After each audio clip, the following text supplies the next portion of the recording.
No, it's gonna save it. You're fine.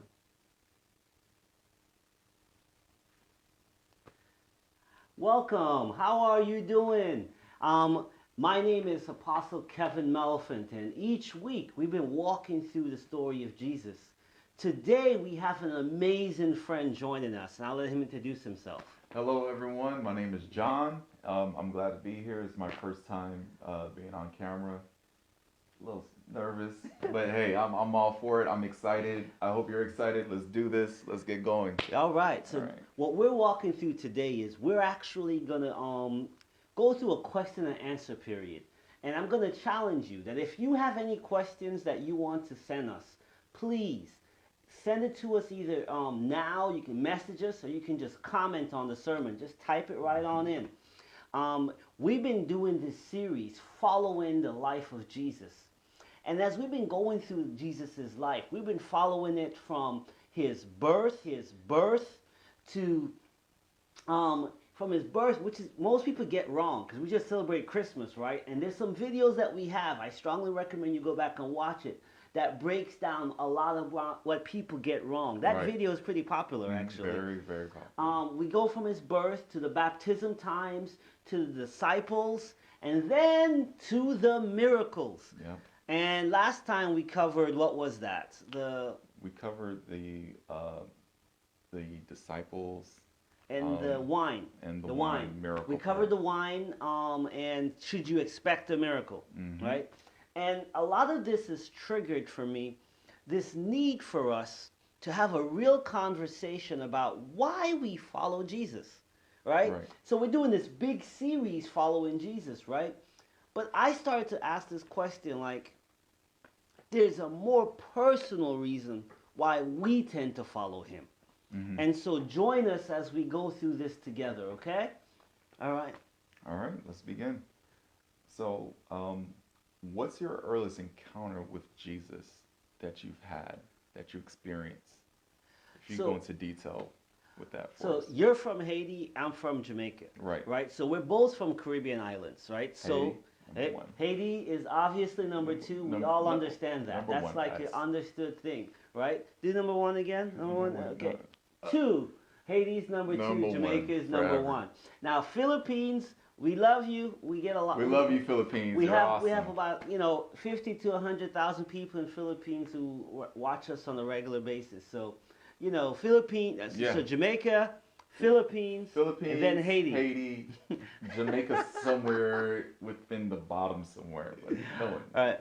So when I was a young man, and I mean when I say a young man is, I was actually less than 10 years old, right? So it was Oh, somewhere wow. between Adolescent, like 7 or 8 Mhm. years old. So in the area that I grew up in is called Spanish Town. Now Spanish Town is not a place that actually speaks Spanish. It's where the local Jamaicans had a big victory against the Spaniards, right? And so in Spanish Town, I used to like to go up to the country. And when we went up to the countryside, it was beautiful. My family, my dad's side of the family was up there. And I was a little kid and I was playing, and I remember this so incredibly well.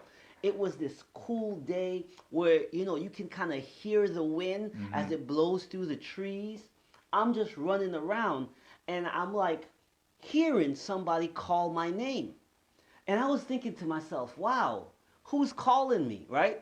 And since I'm a kid, I'm thinking this an adult, but I remember that everybody had went to like the store or something, and I was just there alone, kind of outside playing.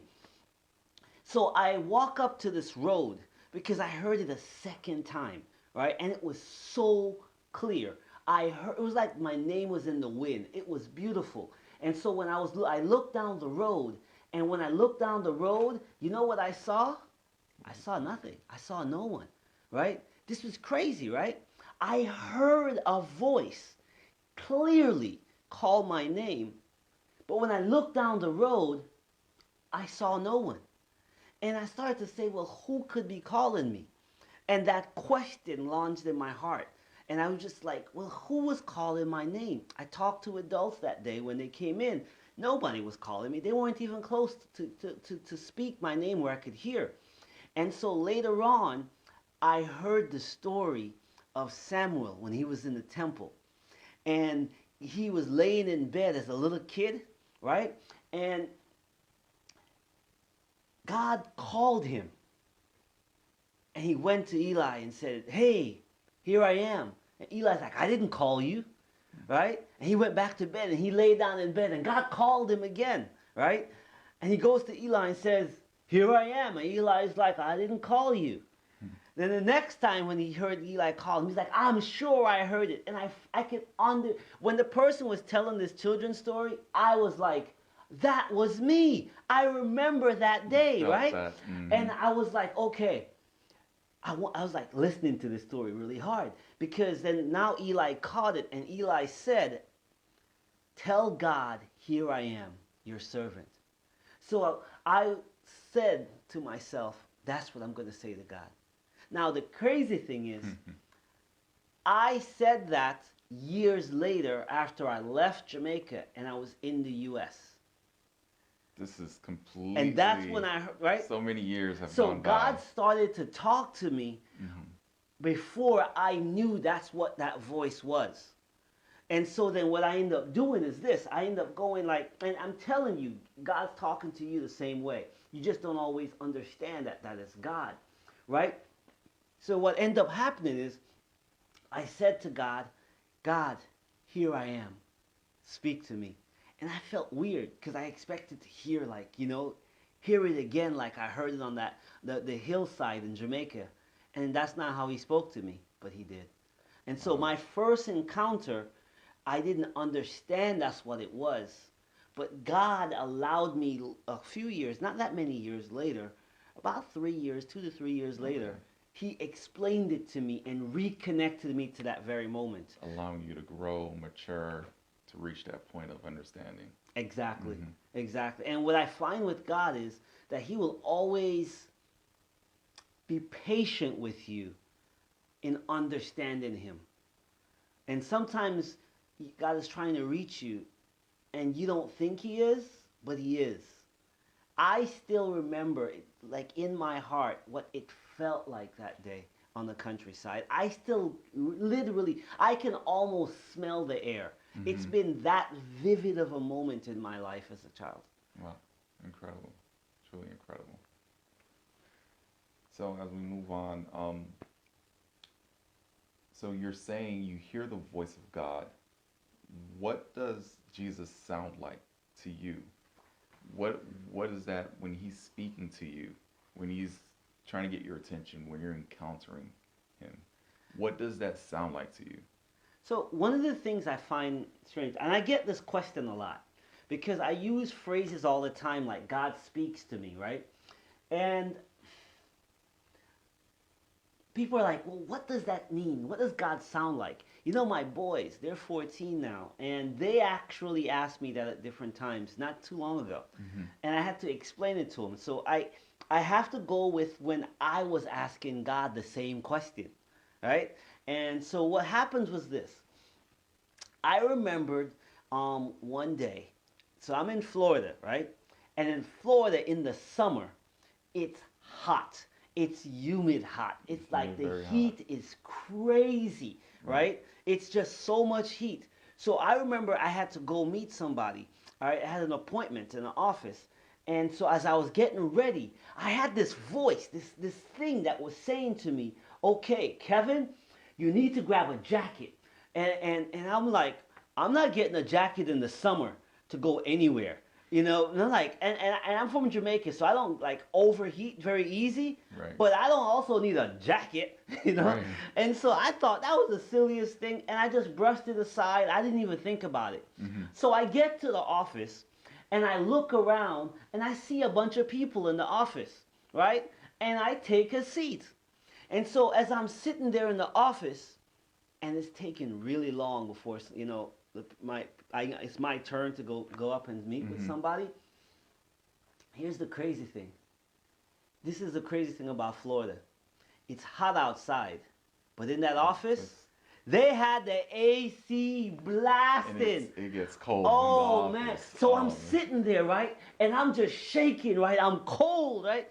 And I'm like freezing. And I'm thinking, what's wrong with these people? And as I'm sitting there shaking and I'm looking around, I was like, man, I really wish I brought. And it hit me. That voice that I heard that morning when I was getting ready was saying, Kevin, bring a jacket. Because, see, we think linearly, right? We think our day starts when we wake up and then our day ends like when we go to sleep. Right. And we measure time that way based on the moments you can see. Mm-hmm. See, God doesn't see that way. God sees the past, the present, and the future. He sees it all. So when God is speaking to you, He's speaking to you both what you need and what you're going to need. All in one. All in one. That's And incredible. so what I did was I heard that voice and I was thinking, well, that can't be God, you know? And so I said, okay, I'm going to test God. So every time I feel this like, man, I need to do something, I'm like, you know what?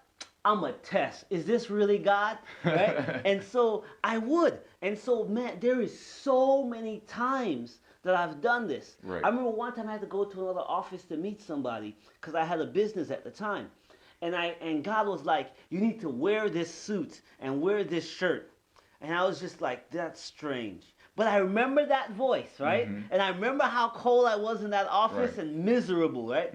And I was like, you know what? Let me just listen to that feeling on the inside that's like, no, I really need to wear this. So I did. I put on the clothes. I had the blue shirt and the blue stuff. I got the tie. I picked everything based on what I felt God was saying to me. Right. I show up in the office to meet somebody. Here is the crazy thing. The guy I'm going to meet is wearing the same shirt and jacket. We had an instant connection. He was like, whoa, how, we're brothers. And Twins practically. basically, right? Why? Because God wanted my business to prosper. And He wanted me to make the connection. So He gave me a supernatural favor by showing me what to wear. Most of the time, we don't tune into that spirit. So when we hear those little voices that say, bring the umbrella, and we look outside and you're like, it's a hot sunny day. I don't need no umbrella. Right. And then halfway in the day, it starts to rain, and you're like, I wish I had. An umbrella. Right? So, We hear God. right.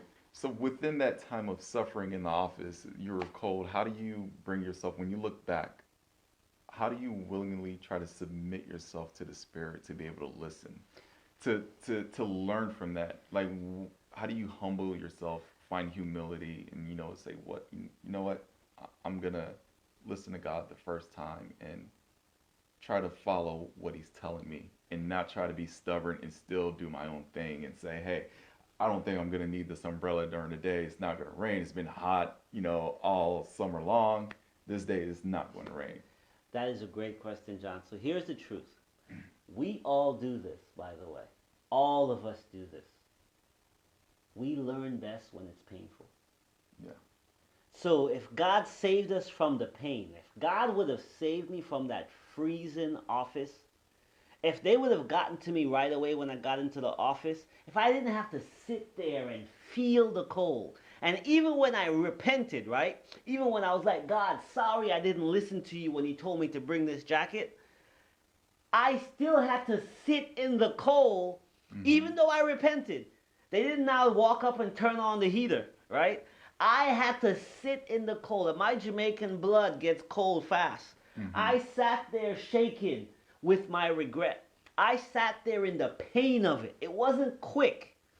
And so when God allows us to suffer the pain of not listening to Him, it becomes a little bit easier to do it next time. And see, that's what I think. I think we need to get into the habit of learning the easy way instead of the painful way. And most of the times, God is talking to us. We feel that pull, Right. but we're stubborn and we don't that want to do it stubbornness, like, sometimes, so where- we don't do it. Right. We don't want to listen. We hear it, but we still reject it a little bit, and we want to do our own thing.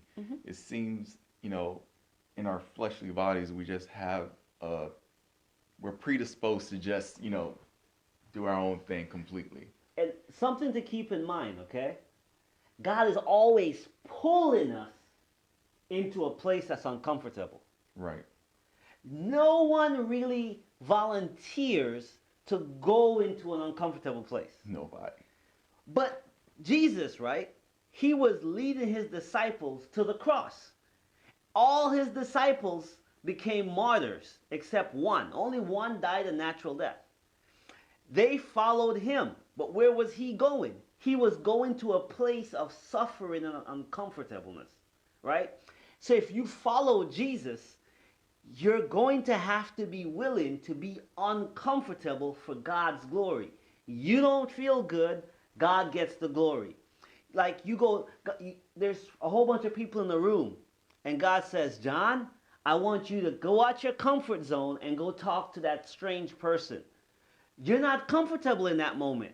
You don't know if this person is going to accept you. You don't know if what God told you to tell them, they're going to look at you and be like, I don't know you like that. Get away from me. Mm-hmm. You don't know if you're going to be rejected. So every step you take as you walk towards this person, inside you get all this anxiety and this uncomfortableness. And you're like, man, you hope you miss God because it doesn't feel good. Sometimes the person you go talk to, they embrace you. But you know what? Sometimes on the inside they're accepting, but on the outside they're like, I don't know you like that. Right. And you're like, see, that's why I didn't want to talk to him. And in this journey sometimes with God, as he leads you to do these things, you got to kind of train yourself to follow him to the uncomfortable places.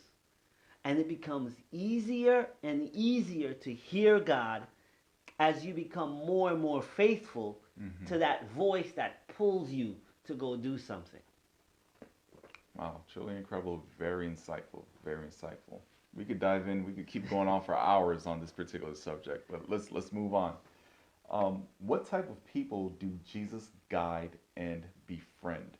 What are the various different people that, Jesus likes to draw near and close to more so? I don't want to say maybe more so than others, but I guess you could say more so than others. Mm-hmm. So I think one of the things that people think of Christians today is not the way Jesus used to think. So Christians today tend to want to have a good reputation. They want to be considered the nice person, right? The good people, the one who everybody would want to have as a babysitter for their kids. But there's nothing wrong with that. There's nothing wrong with that, right?